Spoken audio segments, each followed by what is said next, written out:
Ce qui est bien avec le foot, c'est que c'est pas toujours l'équipe la plus forte qui gagne. Et c'est assez pratique parce que sinon ce ne serait pas hyper utile de faire des matchs si on connaissait déjà le vainqueur.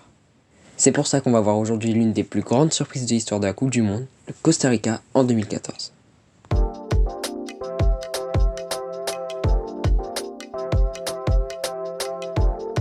Alors déjà, le Costa Rica, c'est où? Eh bien c'est là. Eh ben non, c'est pas vrai, le Costa Rica en réalité, c'est là.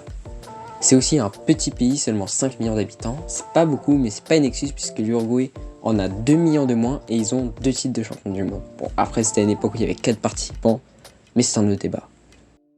Donc voilà, le Costa Rica est dans la zone CONCACAF, donc niveau palmarès, ça se rapproche de la Belgique, et pourtant, c'est cette équipe qui va éblouir le Mondial 2014. Le Costa Rica arrive à la Coupe du Monde 2014 avec la grande ambition de juste pas trop se faire éclater. Pour atteindre cet objectif, les Costariciens espèrent un groupe clément, mais malheureusement il va arriver tout l'inverse car le Costa Rica se retrouve dans le groupe D, le groupe de la mort, avec l'Uruguay, l'Italie et l'Angleterre, ce qui représente 7 titres de champion du monde réunis, ce qui est plus que le nombre de participations au mondial du Costa Rica à ce moment-là qui est de 4.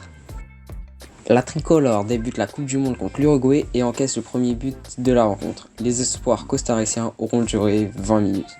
Eh bien non, car les coéquipiers de Navas inscrivent 3 buts pour l'emporter 3-1 et créent une incroyable surprise. Et en plus, l'exploit est réédité avec une victoire lors du deuxième match 1-0 contre l'Italie, qui permet d'assurer la qualification en 8ème de finale de la Coupe du Monde, alors que le Costa Rica était sûrement l'équipe avec le plus faible pourcentage de chances de se qualifier avant le début de la compétition.